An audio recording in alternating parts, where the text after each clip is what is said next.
কুড়িগ্রাম ও জামালপুরে বন্যা পরিস্থিতির কিছুটা উন্নতি হলেও নতুন নতুন এলাকা প্লাবিত হচ্ছে বগুড়া ও গাইবান্ধায়। বানভাসীদের মধ্যে দেখা দিয়েছে চরম খাদ্য সংকট। জেলা প্রশাসনের পক্ষে ত্রাণ বিতরণ করা হলেও তা পর্যাপ্ত নয় বলে অভিযোগ বন্যা দুর্গতদের। এদিকে পদ্মার তীব্র স্রোতে ভাঙন দেখা দিয়েছে মুন্সিগঞ্জে শতবর্ষী প্রাচীন দিঘির পাড় বাজারে। ওয়ালিউল্লাহ অলির ডেস্ক রিপোর্ট। এখন জন্ম সনদ দিয়ে খোলো বিকাশ স্টুডেন্ট অ্যাকাউন্ট। নিজের বিকাশ নিজে কর। অতিবৃষ্টি ও উজানের ঢলে বগুড়ায় দ্বিতীয় দফায় যমুনা নদীর পানি বিপদসীমার ৩৯ সেন্টিমিটার উপর দিয়ে প্রবাহিত হচ্ছে। এতে উপজেলার ৮২টি গ্রামের ৬৮,০০০ মানুষ পানিবন্দী হয়ে পড়েছেন। সংকট দেখা দিয়েছে খাবার ও বিশুদ্ধ পানির। এছাড়াও পানিবন্দী হয়ে পড়ায় ৪০টি প্রাথমিক বিদ্যালয় ও ৬টি মাধ্যমিক বিদ্যালয়ে পাঠদান এখনও বন্ধ রয়েছে। জামালপুরের যমুনা সহ অন্যান্য নদ নদীর পানি কমতে শুরু করায় সার্বিক বন্যা পরিস্থিতির কিছুটা উন্নতি হয়েছে। দেওয়ানগঞ্জের বাহাদুরাবাদ ঘাট পয়েন্টে ও সরিষাবাড়ির জগন্নাথ ঘাট পয়েন্টে পানির হ্রাস পেলেও এখনও বিপদসীমার উপর দিয়ে প্রবাহিত হচ্ছে যমুনা নদীর পানি। পানি কমায় অনেকেই আশ্রয় কেন্দ্রে ছেড়ে বাড়িঘরে ফিরতে শুরু করেছেন। দুর্গত এলাকায় খাবার, সুপেয় পানি, শিশু খাদ্য ও গোখাদ্যের তীব্র সংকট দেখা দিয়েছে। কুড়িগ্রামের সবকটি নদ নদীর পানি কমতে শুরু করেছে। আশ্রয় কেন্দ্র থেকে ঘরে ফিরতে শুরু করেছে বানভাসীরা। তবে সংকট দেখা দিয়েছে খাবার ও বিশুদ্ধ পানির। জেলা প্রশাসনের পক্ষ থেকে ত্রাণ দেওয়া হচ্ছে বন্যার্তদের মাঝে। গাইবান্ধার ফুলছড়ি পয়েন্টে ব্রহ্মপুত্রের পানি বিপদসীমার উপর দিয়ে প্রবাহিত হচ্ছে। ২৯টি ইউনিয়নে এখনও পানিবন্দী রয়েছে ৫০,০০০ মানুষ।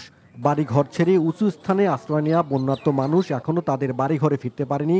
বন্ধ রয়েছে ৮০টি শিক্ষা প্রতিষ্ঠান। সুনামগঞ্জে বৃষ্টিপাত ও পাহাড়ি ঢল অব্যাহত থাকায় সার্বিক বন্যা পরিস্থিতি অপরিবর্তিত রয়েছে। এক মাসে ৩ বার বন্যার কবলে পড়ায় মানুষের দুর্ভোগ চরমে পৌঁছেছে। সুনামগঞ্জ সদর, ছাতক, দোয়ারা বাজার সহ ১২ উপজেলায় বন্যা পরিস্থিতির অবনতি হওয়ায় লাখ লাখ মানুষ পানিবন্দী মানবতর জীবনযাপন করছেন। পদ্মার তীব্র স্রোতে ভাঙন দেখা দিয়েছে মুন্সিগঞ্জের শতবর্ষী প্রাচীন দিঘির পাড় বাজারে। গত কয়েকদিনে বিলীন হয়েছে সার ও পাটের আড়তসহ বিভিন্ন প্রতিষ্ঠান। ভাঙন আতঙ্কে নির্ঘুম রাত কাটছে ব্যবসায়ীদের।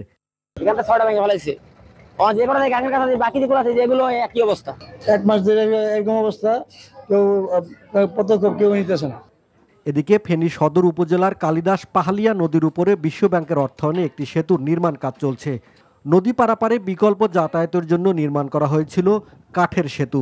কয়েকদিন আগে এই সেতুটি ভেঙে যাওয়ায় কয়েকটি গ্রামের অন্তত ৩০,০০০ মানুষ দুর্ভোগে পড়েছেন। ওয়ালিউল্লাহ অলি, এনটিভি নিউজ ডেস্ক। বন্যা পরিস্থিতির খবর জানাতে যাচ্ছি কুড়িগ্রামে। সেখানে আছেন সহকর্মী হাসিবুর রহমান। হাসিব, কুড়িগ্রামে বন্যা পরিস্থিতির কি খবর আছে আপনার কাছে?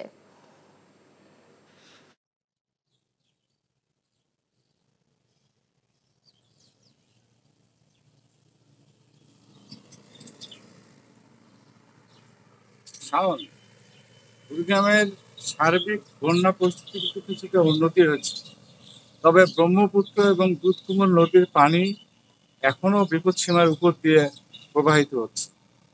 আমাদের যে চরাঞ্চলের ৪ শতাধিক চরাঞ্চলের ২.৫ লাখ মানুষ যে পানিবন্দী ছিল, সেই চরাঞ্চলগুলোর পানি কিন্তু কমছে অত্যন্ত ধীর গতিতে। এই পানিবন্দী মানুষগুলো যদি ঘরে ফিরতে চায়, তবুও তাদের আরো ৩-৪ দিন সময় লাগবে। আমরা চরাঞ্চল ঘুরে দেখেছি, প্রত্যেকটা বাড়িতে যে পরিমাণ কাদা জমেছে এবং বাড়ির টিউবওয়েলগুলো যেভাবে ডুবে আছে, সেখানে বসবাসের উপযোগী করতে গেলে তাদের আরো ৩-৪ দিন সময় লাগবে। আর চরাঞ্চলের মানুষগুলো কিন্তু খাদ্যের সংকটটা প্রকট আকারে ধারণ করেছে। সরকারিভাবে এ পর্যন্ত ৫০০ মেট্রিক টন চাল দেয়া হয়েছে, যা ২.৫ লাখ পানিবন্দী মানুষের জন্য খুবই সামান্য। জেলার ৬০টি ইউনিয়নের এ পর্যন্ত যে অবস্থা বিরাজ করছে, সেটি কিন্তু অত্যন্ত ভয়াবহ। আমি যদি বলি, গবাদি পশুর খাবার কিন্তু নেই। ইতিমধ্যে ৭,০০০ হেক্টর ফসল কিন্তু পানিতে তলিয়ে নষ্ট হয়ে গেছে। আর গোচরণ ভূমি তলিয়ে থাকায় গবাদি পশুর খাদ্য সংকট নিয়ে কৃষকরা চরম সংকটে পড়েছে। তো এই অবস্থা যদি চলতে থাকে, আশু খাদ্য সংকট এবং গবাদি পশুর খাদ্য সংকট মোকাবেলা করার জন্য চরবাসী সরকারের প্রতি আহ্বান জানিয়েছে, দাবি জানিয়েছে। এই ছিল শাওন কুড়িগ্রামের সর্বশেষ বন্যার অবস্থা। জানছিলাম কুড়িগ্রামে বন্যা পরিস্থিতির খবর। এখন জন্ম সনদ দিয়ে খোলো বিকাশ স্টুডেন্ট অ্যাকাউন্ট। নিজের বিকাশ নিজে কর। ভালোবাসাটা কি জানো? 1 মণ দুধের মধ্যে 1 ফোঁটা গরুর চোনা।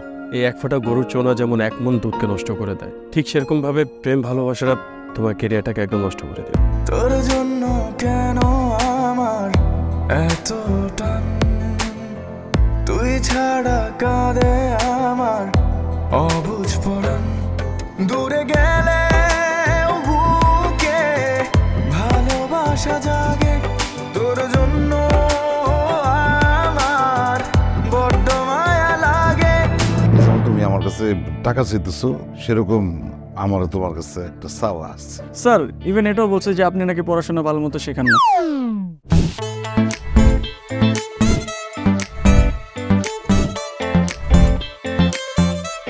অল্প বয়সে জীবনের সরোবরে ভালোবাসা নামক একটি চোনা ঢুকিয়েছে, তারপর থেকে আমার জীবনটা নষ্ট। মানুষের জীবনের তাগিদে মাঝে মধ্যে দূরে সরে যেতে হয়, আবার জীবনের প্রয়োজনে ফিরে আসে। আমিও ফিরবো।